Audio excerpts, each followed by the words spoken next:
At first glance, they look like floating palaces, gleaming white hulls slicing through blue water, helipads shimmering in Mediterranean sunlight, decks large enough to host world leaders and billionaires. But intelligence officials don't call them yachts. Sanctions investigators don't call them luxury vessels. In certain classified briefings, they've been described as something far more strategic: mobile sanctuaries, floating fortresses, and behind their polished teak decks lies a question that has shadowed global politics for years. Are these ships simply the indulgences of oligarchs, or are they the hidden maritime empire of Vladimir Putin? Because here's the uncomfortable truth: none of them are officially his. On paper, the Russian president owns modestly declared assets, no mega mansions, no billion-dollar fleets, yet scattered across European shipyards and Mediterranean ports over the last 2 decades, an extraordinary collection of superyachts emerged, each linked through associates, shell companies, or longtime allies, collectively valued in the billions. They represent not just wealth, but engineering ambition, secrecy, and geopolitical maneuvering. To understand how these floating fortresses became symbols of power, you have to rewind to the early years of Putin's presidency. In the 2000s, as Russia stabilized economically and energy revenue surged, a new class of ultra-wealthy elites flourished. Oligarchs commissioned larger and more extravagant yachts, competing with Western billionaires in an unspoken arms race of maritime luxury. And somewhere within that world, one vessel began drawing quiet attention: the yacht Olympia. At 57 meters, Olympia was not the largest vessel in Europe's elite marinas, but it carried symbolic weight. Reportedly gifted by billionaire Roman Abramovich, the yacht became associated with Putin. During the foundational years of his presidency, it wasn't officially state property, but its usage patterns and security protocols raised eyebrows. By 2022, the United States sanctioned the vessel, formally acknowledging what many analysts had long suspected: Olympia was more than a leisure craft. It was part of a pattern. Then there is Chaika, meaning seagull in Russian, the only yacht officially owned by the Russian state. At 53.9 meters, it served a more diplomatic function. During the Sochi Olympics, Chaika was used to host foreign dignitaries and officials. Unlike the shadowy ownership structures of other vessels, this yacht operated in the open. But even here, the line between ceremonial hospitality and strategic positioning blurred. These were not just sunset cruises. These were floating meeting rooms, secure enough for high-level discussions, discreet enough to avoid prying cameras. And then the scale began to escalate. Kosatka, an 82-meter superyacht with a pool that transforms into a dance floor, represented the next phase: technological spectacle fused with discretion. Built in Germany,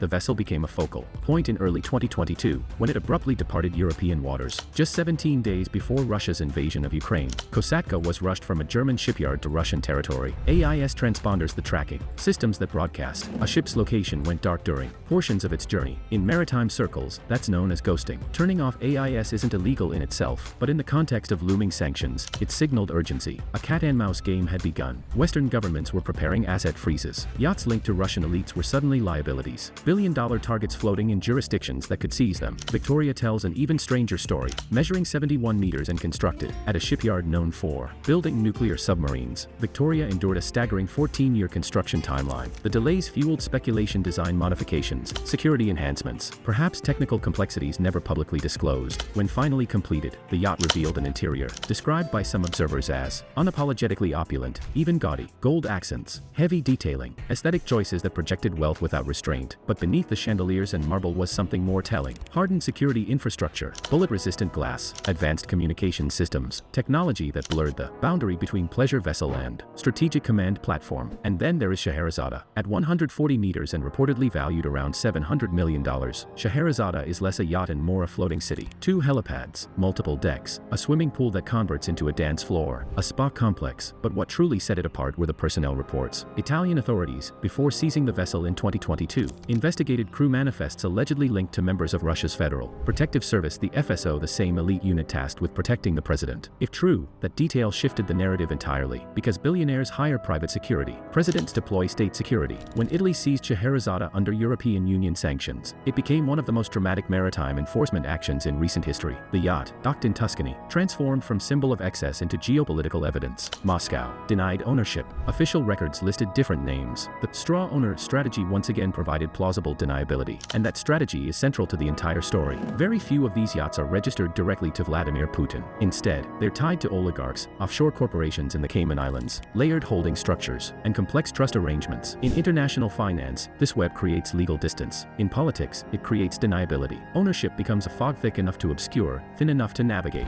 Critics argue the pattern is too consistent to dismiss. Supporters dismiss the claims as Western speculation. The truth sits somewhere within layers of maritime registries and shell companies. But what cannot be denied is the transformation after February 2022. When Russia invaded Ukraine, sanctions cascaded across global financial systems. Banks froze assets. Real estate was seized, and superyachts once untouchable. Symbols of billionaire status became high-profile trophies for enforcement agencies. Across Spain, Italy, Germany, and France, authorities detained vessels linked to Russian elites. The sea was no longer safe. Yachts scrambled toward Russian waters, Turkey, or jurisdictions less likely to cooperate with Western sanctions. AIS signals flickered on and off. Satellite trackers replaced public maritime data. Investigators monitored hull numbers and ownership transfers in real time. It wasn't just about luxury anymore, it was about survival. These vessels, once designed for Mediterranean summers and Caribbean escapes, now operated as strategic assets. Safe zones mattered, ports mattered, jurisdiction mattered. Maintenance crews had to navigate not just mechanical systems, but international law. And beneath it all lingered a deeper question: what do these yachts represent? To some, they symbolize excess, staggering wealth accumulated in a nation where average incomes remain modest. To others, they represent geopolitical theater, physical embodiments of Russia's resurgence. On the global stage, massive, imposing, engineered to intimidate. Even figures like Donald Trump, known for his own affinity for opulence, reportedly expressed surprise at the sheer scale and craftsmanship of some of these vessels. In elite maritime circles, they are considered among the most technically advanced ever built. Security features alone distinguish them from typical billionaire yachts. Anti-drone countermeasures, reinforced structures, encrypted communication arrays capable of supporting state-level dialogue. These aren't just vacation retreats, they are mobile secure zones capable of hosting meetings beyond the reach of fixed surveillance. In that sense, they function as extensions of territory, floating embassies without flags. And as global tensions escalate into 2025, their symbolism intensifies. Every movement becomes political. Every docking decision becomes strategic. When a yacht leaves one port and appears in another, analysts dissect the route. When AIS goes dark, speculation spikes. When sanctions lists update, legal teams scramble. Maintenance alone costs tens of millions annually. Crews must be retained, engines serviced, security systems tested. Even in seizure, vessels require upkeep. Idle yachts decay quickly. Saltwater is merciless. So the question evolves: are these floating fortresses sustainable in a world tightening financial and political scrutiny, or will they become relics of a pre-sanctions era? The broader narrative is about more than boats. It's about power projection. Throughout history, empires have demonstrated strength through naval dominance, aircraft carriers, battleships, strategic fleets. In the 21st century, private superyachts blur that symbolism, personal wealth intersecting with state identity. When one individual's alleged fleet rivals the GDP of small nations, optics matter. But optics are not ownership. Officially, Vladimir Putin maintains distance from these vessels. Legally, connections are contested. Politically, accusations are denied. Yet investigative reports continue, drawing lines from shipyard contracts to oligarch networks, from security rosters to sanction filings. The result is a maritime chessboard. Each yacht is a piece. Some are frozen, some are hidden, some remain operational within Russian waters. The game continues. And perhaps the most unsettling aspect is the adaptability. When ports close, routes change. When ownership is questioned, structures shift. When sanctions tighten, jurisdictions pivot. The fleet, whether centralized or loosely affiliated, behaves like a living system, resilient. As of 2025, the high-tension landscape shows no signs of softening. Seized yachts remain docked under legal review. Others remain beyond Western reach. Maintenance crews quietly preserve hulls that may or may not ever sail freely again. The floating fortresses endure as symbols of wealth, secrecy, ambition,